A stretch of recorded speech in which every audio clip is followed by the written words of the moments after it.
appreciate it. Wait. Yo, did you buy the AOA wave or not?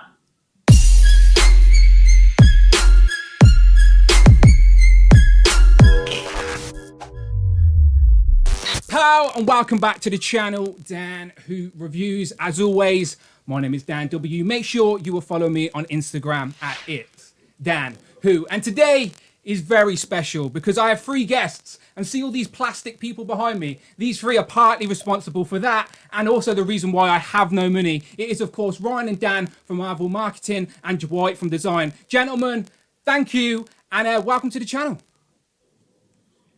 Our first international edition, by the way. Beautiful. So we're happy for that. Very honoured, very honoured.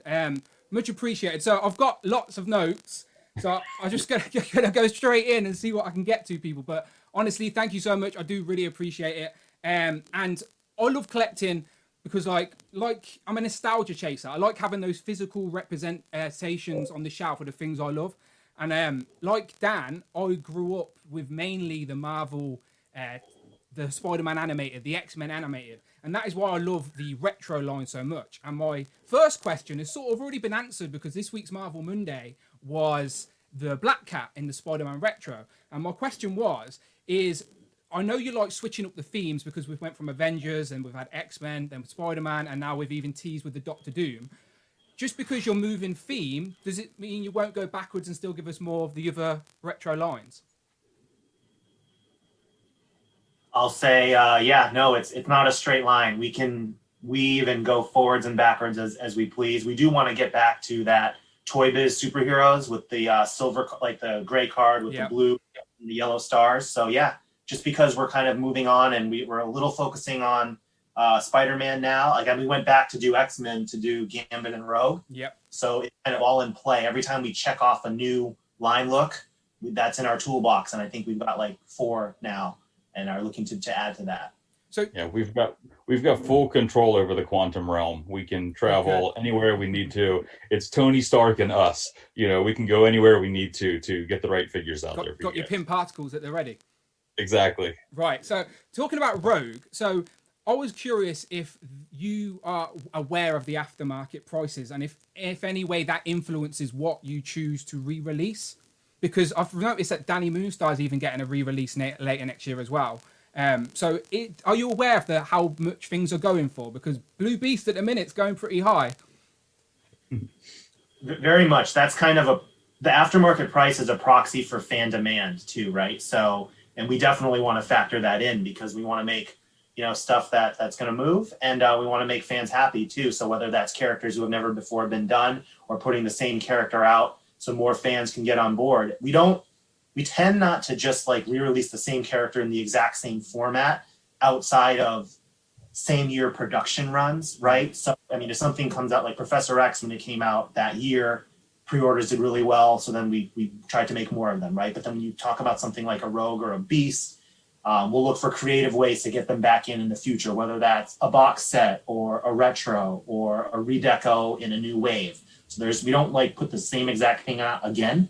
Try to find a cool way to do it. So, yeah, and for us, like, it's not just secondary market prices that are big indicators for us. I mean, like Dan, that Ryan and I, like, we're open live streams, are always like looking at the sites and top 10 lists and things of that nature. So we feel like we have a good beat on the pulse of what fans want and demand. And not to say that we always can give you guys what you want like immediately or anything like that, but we always keep things in mind. So it's not just the secondary market that gives us an indicator, but it is, one indicator at least. Yeah, beautiful. Because I think a Blue Beast with the glasses would be great on that retro card. I'd love that. And I know people are wanting Chameleon, Rhino is very popular at the minute, Sandman with arms, obviously, Lizard. Like, you could give us, to be honest, if you give us any Spider-Man character on that retro package, you got me down for 2 anyway. So it's irrelevant what I say. But moving on to like the MCU. Now, I love the MCU. It's what brought me back into my fandom for Marvel. It's been with us for the last decade, and this is the first year in a decade we've had no MCU film. Now, obviously, that's not your fault. It's nobody's fault. It's just the way it is. So I'm hoping that with the Disney Plus TV shows, that gives you more of a stream to give us figures from there. So my question is, are we going to get figures from the TV shows? You don't have to say who or when, but is that going to happen? And obviously Endgame is one of the most popular films, one of the most financially profitable films in the history. Clearly there's figures and designs from that we're still missing. So these are obviously on your radar and we should be seeing soon. Is that a question? Is that Make it, Dwight. Make him happy. Make him happy. Yes, we're looking for ways to celebrate more stuff from Endgame. We've had some successful programs in the past, like the 10th anniversary and the 80th anniversary.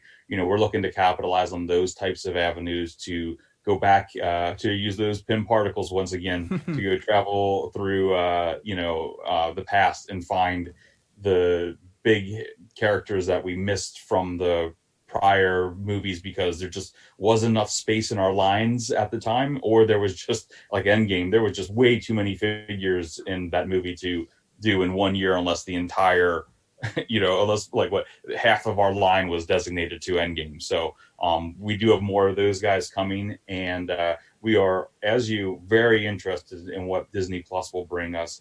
And yes, we are going to be diving into that universe Beautiful. as well. So we have some figures already fully developed for the early launches of Disney Plus, and we are constantly brainstorming with Marvel Disney over what's yet to be announced and what's coming down the lines for those types of entertainment opportunities. Beautiful. Yeah, man. And I know you, MCU collector Brandon, everybody else who's like an MCU fan, like just keep in mind, like the year is not done.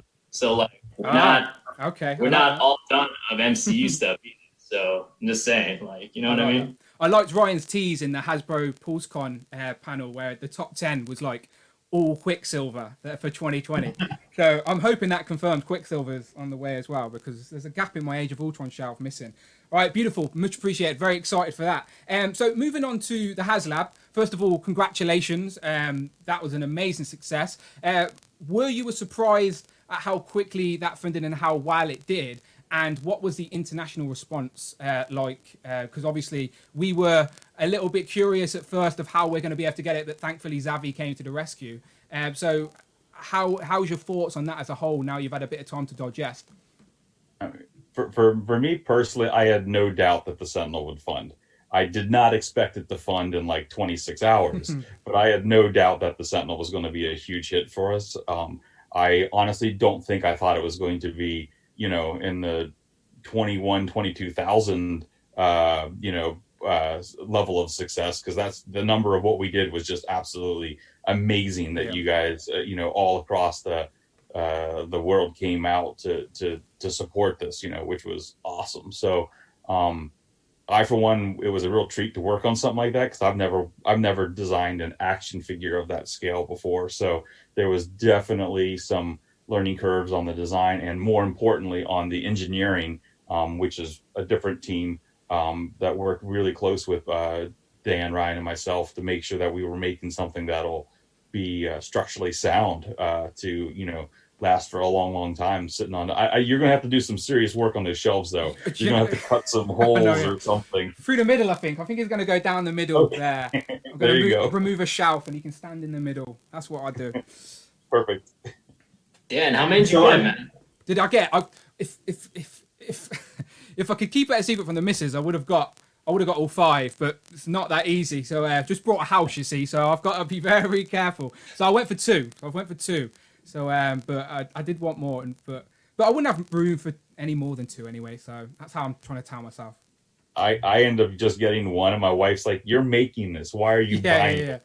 And I can't go to the conventions with a straight face and tell the fans that I didn't support this thing myself. I'm like, I have to at least buy 1 so I don't get stoned when I go out in public. You'd have to get a pram to steal it, like hide it in a baby's pram and put a blanket over it and sneak it out of a convention. Exactly. Well, Dan, thank you for and all the international fans, particularly in Europe, for being patient. The working from home was not the ideal way to kind of launch this. We wanted to make it a Comic-Con, in-person thing, and so it took us like a week or so to get the international orders up. But we were happy that Xavi came through for all of Europe, I believe, and so hopefully all the European fans were able to jump on board that way and not have to kind of go through back channels. But it was kind of complex, and it was a rush to get it out. And to Dwight's point, we knew it would fund. 6,000 was the minimum, but we were very pleasantly surprised that it happened so quickly. I thought Dan and I would have to, put on our suits and ties and get out there and sell a little more to try to get it past the 6,000, but it happened right away. And so it was great. So does that mean that now that was such a success, the higher ups are like, not pressure as such, but as in like giving you as a freedom to sort of start thinking of the next one and start planning out the next ones, and we'll see one sooner rather than later? Well, we're already brainstorming items. So we do have items that we're looking at, but we also have to be considerate of all of our other partner brands and make sure that they all have an opportunity and a time to shine with Haslab as well. So no doubt we'll have another Marvel one at some point down the line. And I've already been brainstorming with the team. I sent these guys a note just 2 days ago while I was on my vacation saying, all right, I've got my first pitch board ready. When do we want to talk? So, we've got ideas, and we want to kind of hear what you guys think, what the fans are looking for, so please keep hitting the boards and stuff, because I know I'm not as good at it as Ryan and Dan are, but both of them are constantly finding good tidbits of knowledge on the interwebs from all of you passionate fans who share your insights and thoughts of what you're looking for. So beautiful. Yo, Dan, I get mad competitive, man. So if we do launch the next Haslab, I need you to get all of the UK fans together and get that thing like funded. Not a problem. Not Seconds, a problem. man. Ryan, you've said as well that it may not be at the higher price point either. There's options to do a Haslab at a lower price point as well.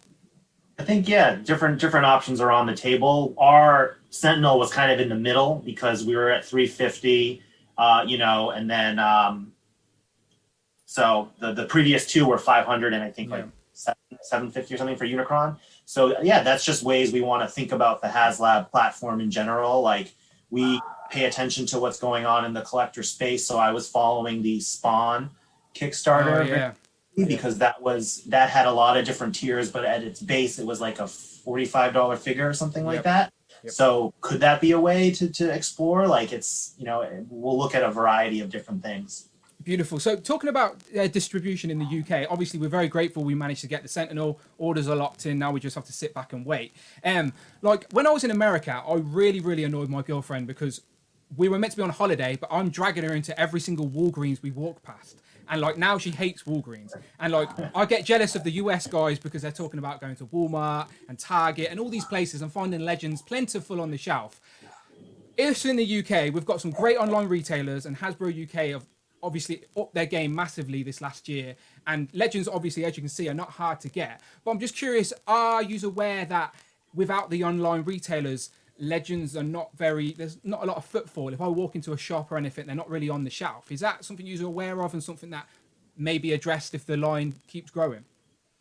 I hear Forbidden Planet gets some good stuff in pretty early though. Can you see this guy here? Oh yeah. Oh, there he is. There you go. Yeah. No, and I think like you actually broke that story a year or so ago with the 6-inch Legends, movie Legends without a Build-A-Figure piece. Yeah.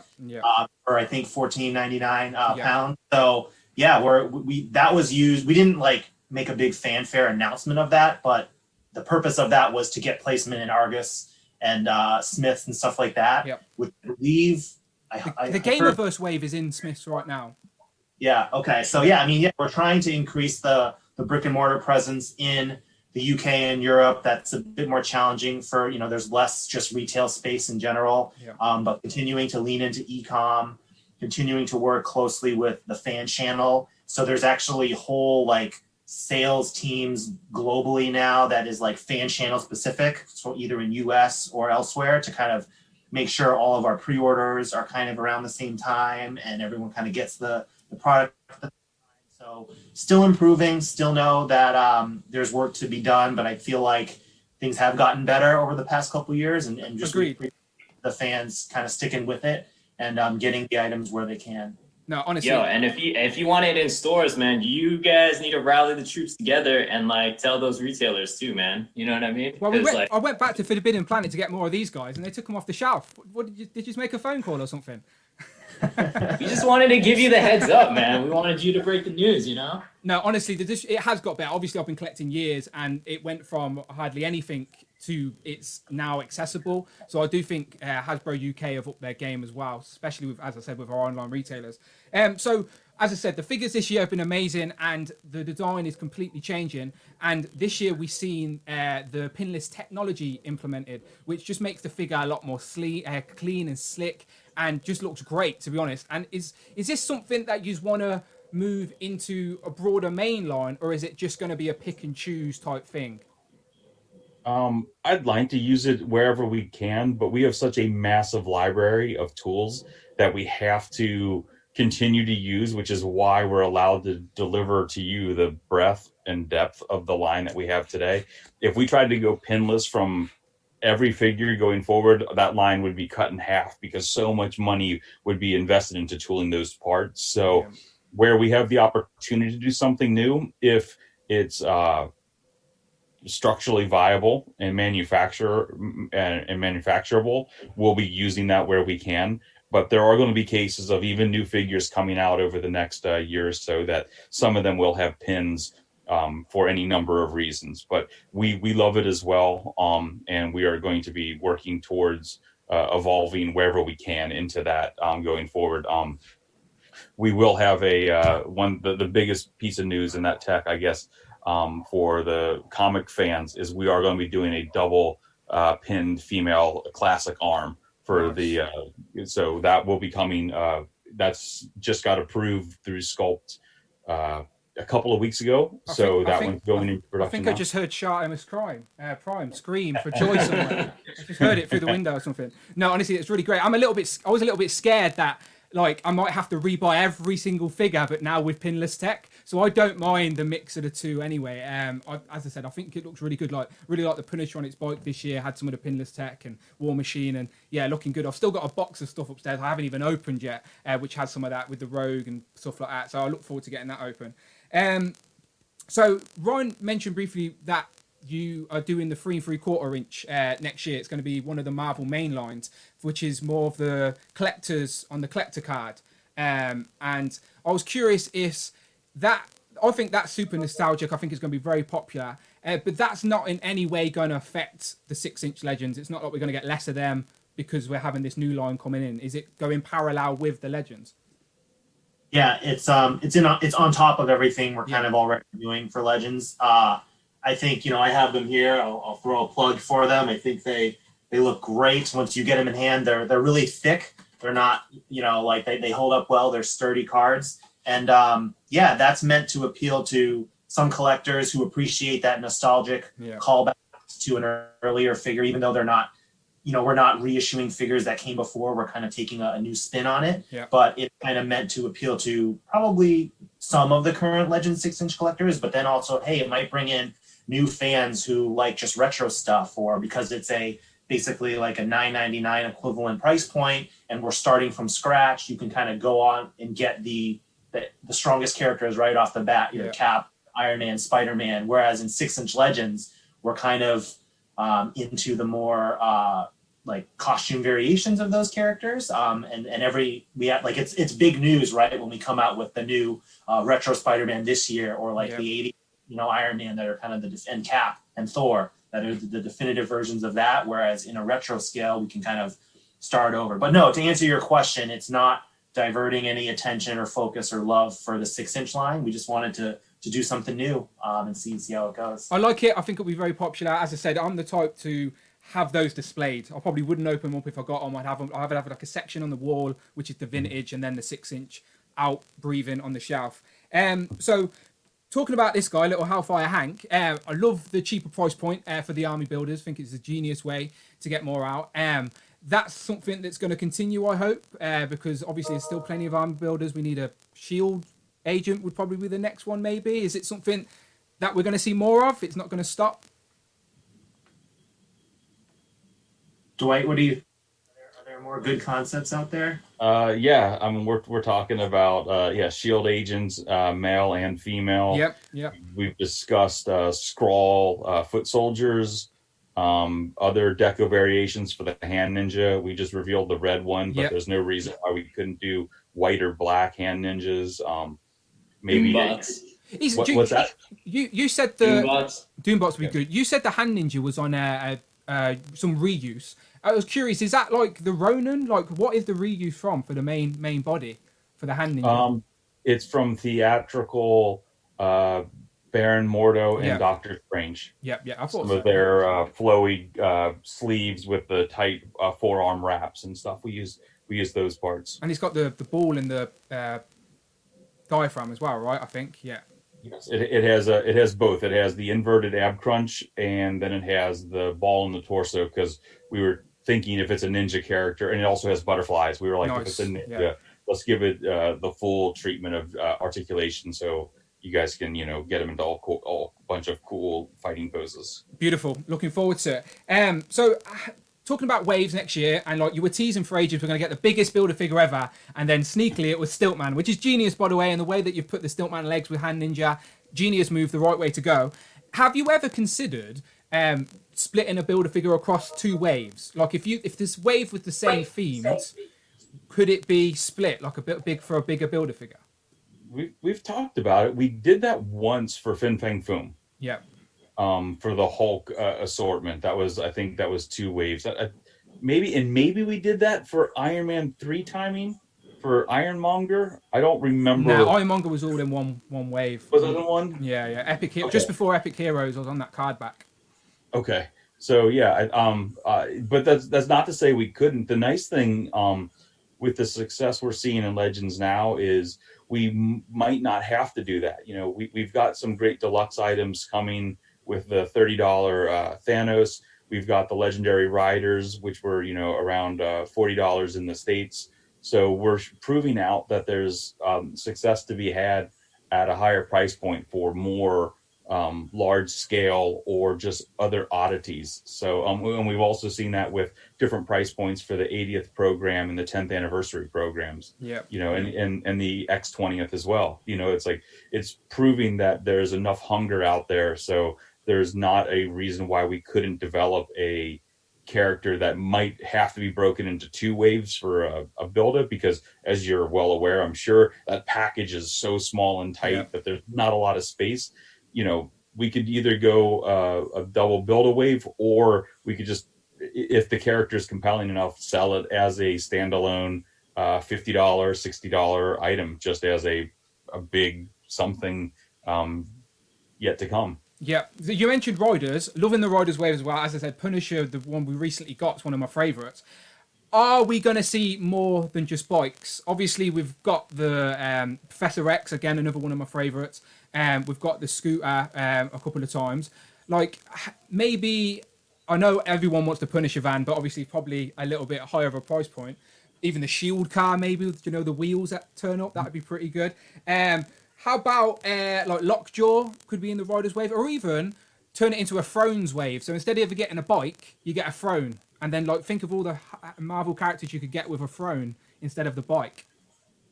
I think those are all very good suggestions. Some of those we've talked about. We've talked about the Punisher van. Obviously, we've talked about the Hell Challenger from Robbie Reyes. Yep. There's a lot of those. The cars, though, I think would push us well into a $100 price point. So those could be contenders for Haslab down the line. I think all of them would be awesome to make. They're just a substantial piece of investment and shelf space would be required for some of those vehicles. But I think that's a great thing, and I think the Thrones is also cool. We had talked about it for Thanos when we were working on that figure, to give him a throne, because it's such an iconic I had to point. build my own. I've got the new Thanos waiting for this throne here. He's waiting. Nice, there you go. He's waiting. But I'm not a builder by any means. So like I'd like to just buy a throne and be happy with it. But yeah, thrones would be good. Because a lot of people, when I ask for suggestions for questions, a lot of people talk about accessory packs. But I can imagine that would be very difficult to find the right balance of what accessories to put in a pack that would appeal to everybody. Is that the sort of challenges that you're thinking of as well? Yeah, that's part of it. The accessories is something actually Ryan's been a big promoter of accessory packs for a while.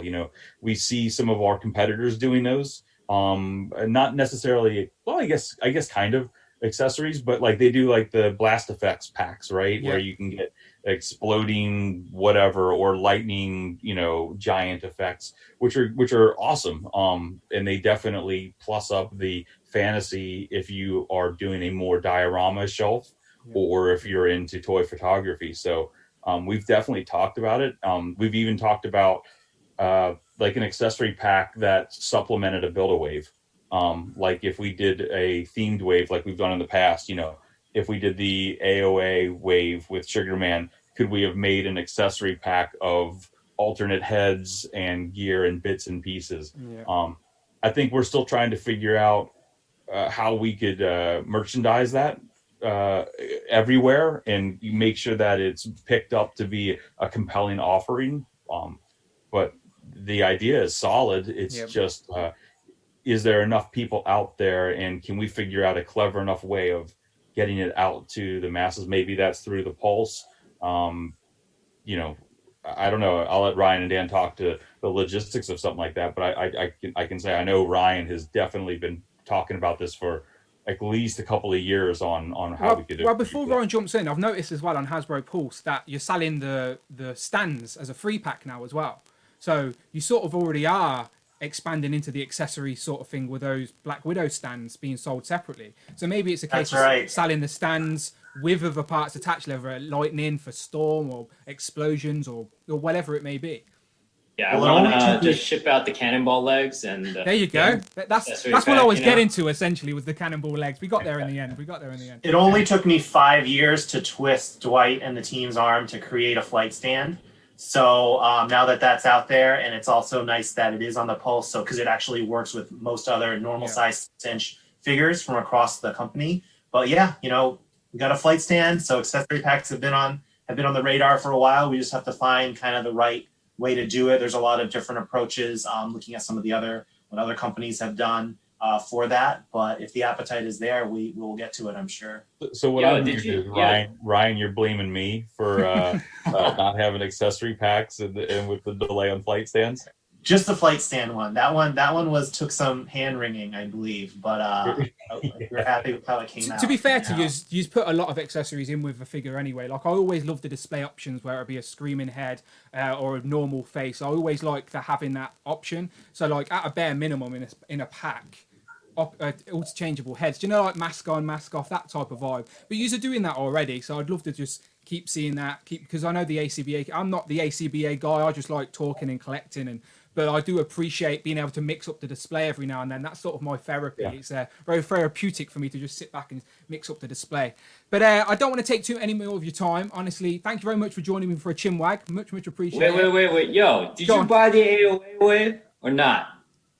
Did you buy it or not, man? Because what did you want to do? I'm just saying, if you wanted to... Signal's going a bit blurry here, Dan. I don't know what now. No, honestly, it's one of them where there's been so much coming out this year, which is great. I'm not complaining, but like I had to pick and choose, and AOA is not close to my heart, so it's one of them where I'm obviously going to go and backtrack because I need Dark Beast, I need Sugar Man at least, even if I'm not the biggest fan of that Jean Grey character design. Do you know what I mean? So bear with me, Dan. All right, Christmas is coming up. Put it on my wish list. Dwight, what did Dan Who want? What was on his list? Yo, we got to wait until he gets that AOA wave, man. I don't know. Right, bear with me. But thank you, gentlemen. Honestly, all the way from the UK, I'm much appreciated. Thank you for joining me on my little channel. It really does mean a lot. I love what you're doing. Please keep doing it, and I'm excited for 2021. Awesome. It was our pleasure. Look forward to doing this again. Thanks, Dan. Nice one. Thank you, UK fans. Bye-bye.